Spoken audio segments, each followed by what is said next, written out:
il y a des joueurs addicts, il y a des joueurs dépendants. Ces joueurs dépendants sont soit des malades qui sont dépendants avant de rencontrer le jeu, soit des malades qui deviennent malades parce qu'ils rencontrent le jeu et qu'ils avaient une faiblesse, d'accord. Même si ce sont des marginaux en termes de nombre de consommateurs par rapport à la population totale, il convient aux métiers, aux opérateurs de jeu, de le traiter parce qu'il s'agit du principe de précaution. Mais là où moi j'ai un gros problème, c'est que l'opérateur de jeu en France, ça s'appelle l'État. Et que normalement, je ne devrais pas exister. Pourquoi? Parce que je me suis substitué à ce que devrait faire l'État. Je suis la preuve vivante que depuis 20 ans, l'État n'a rien fait. J'en suis tellement la preuve vivante que au niveau associatif, il existait une association dans 4 mètres carrés avec 2 personnes pour traiter des millions de cas potentiels, mais des centaines de milliers, ce qui était complètement farfelu. Je sais par expérience qu'aujourd'hui j'ai la chance de pouvoir participer à des débats comme celui-là, ou des colloques, ou intervenir au Sénat, en Belgique notamment, ou à l'Assemblée nationale, mais je m'aperçois clairement, pour être en rapport avec les institutions, que lorsque l'État parle de jeu responsable, je vous le garantis, on me l'a dit, les gens qui me l'ont dit, ce sont des responsables de l'État, je peux vous dire même des responsables de la sous-direction des courses et jeux, des libertés publiques, mais depuis toujours, ils n'en ont que faire des joueurs addicts, je vous le dis, je peux le dire devant cette audience, devant les internautes, je l'ai déjà dit en télé, ils s'en foutent. Pourquoi? Ils s'en foutent, ils le disent. Ils ne vont pas le déclarer à la télé, mais ils le disent. Parce que l'État, c'est 60% des prélèvements. Les renseignements généraux, qui sont le ministère de tutelle, de sous-direction de courses, qui est le ministère de tutelle des casinos, eux, ont un rôle de répression, ont un rôle policier, ont un rôle de contrôle pour la sincérité des jeux. C'est leur vocation d'organiser le jeu pour que les opérateurs soient propres.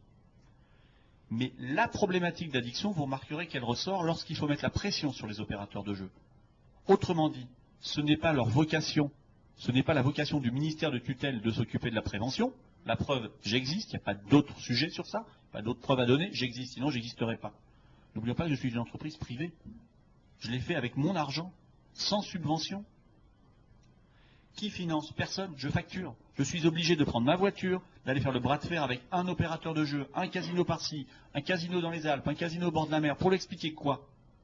Eh bien que son usine à lui, il ne faut pas qu'elle pollue la mer et le ruisseau, il ne faut pas non plus qu'elle pollue le joueur. Donc ce discours-là, qui est un discours moderne, puisque le développement durable c'est quelque chose aujourd'hui qui est usité, mais qui n'est pas si moderne que ça, qui n'est pas si acceptable pour les casinos, qui ont une culture quand même qui est assez ancienne, si on regarde bien.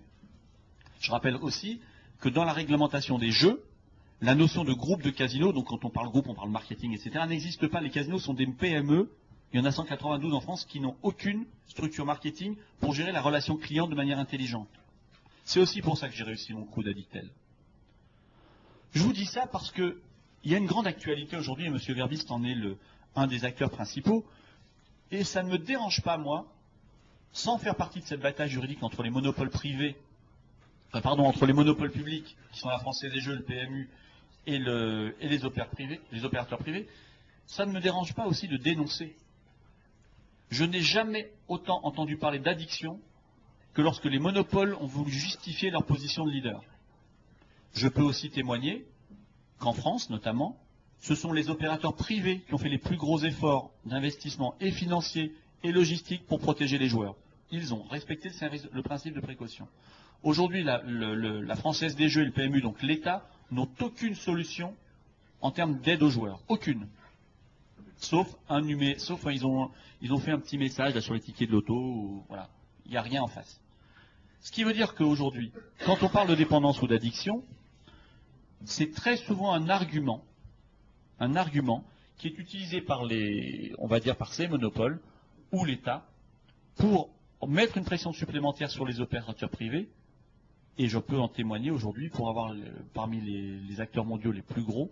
C'est-à-dire, je ne sais pas si je peux citer des marques ici, mais il y a Party Gaming, il y a Unibet, il y a Groupe Partouche, Tranchant, il y a Groupe Danone avec le Casino d'Évian. Tous ces gros groupes me font confiance à une entreprise privée pour outsourcer la problématique du jeu dépendant. Mais théoriquement, ça devrait être à l'État de faire ça. C'est-à-dire que moi, je suis tout à fait prêt à remettre les clés d'Addictel à l'État.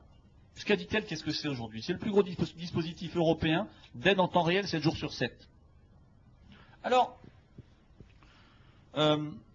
Effectivement, chez les opérateurs privés, il peut aussi y avoir des abus.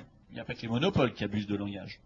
J'ai vu notamment sur un certain site de paris sportif, vous savez, qui défraye la chronique en ce moment. On le voit bien sur les numéros des joueurs, enfin sur les maillots des joueurs de foot. On ne connaît que lui. Ça commence par un B. Alors, la grande supercherie de ce site-là, c'est qu'il a investi, d'après lui, plus d'1 million de dollars en faisant faire une étude par la Harvard School of Medicine, je crois qu'elle s'appelle comme ça, et il justifie sa politique de jeu responsable en disant, regardez, moi j'ai investi tellement d'argent dans la recherche pour savoir ce qu'est le jeu responsable, que je me dédouane maintenant, je suis le meilleur dans ce domaine. Et c'est faux. Moi je les mets au défi, ces gens-là, de répondre à minuit ou à 2 heures du matin à un joueur, surtout que la Harvard School, je crois qu'elle se trouve en Écosse, en Angleterre ou aux États-Unis, je ne sais pas où. Mais si un joueur français appelle, il n'y aura personne. C'est-à-dire qu'aujourd'hui, il y a des gens qui sont en train de dire qu'ils font du jeu responsable en donnant de l'argent à une université pour faire une étude, alors que vous avez devant vous M. Bûcher, M. Verbis, M. Bonnat et bien d'autres qui peuvent tout simplement parler de ce qu'est le jeu responsable, de vous donner des chiffres sans avoir besoin de faire une étude. Voilà encore un abus de certains opérateurs. Une étude, c'est gentil, mais ça n'aide pas les joueurs. Dans les casinos aussi, il y a un petit peu d'abus. Alors ça, c'est très intéressant. Vous avez une nouvelle réglementation des jeux qui vient de sortir, la réglementation des casinos. Il y a une ligne sur le jeu dépendant, une. Elle demande aux casinos de former le personnel des casinos, de faire de la formation pour les croupiers, pour qu'ils arrivent à reconnaître un joueur dépendant. Voilà. Aujourd'hui, la politique de jeu responsable de la France, de l'État, qui est quand même l'État croupier, qui détient les casinos, la Française des Jeux et le PMU, la seule action qu'il a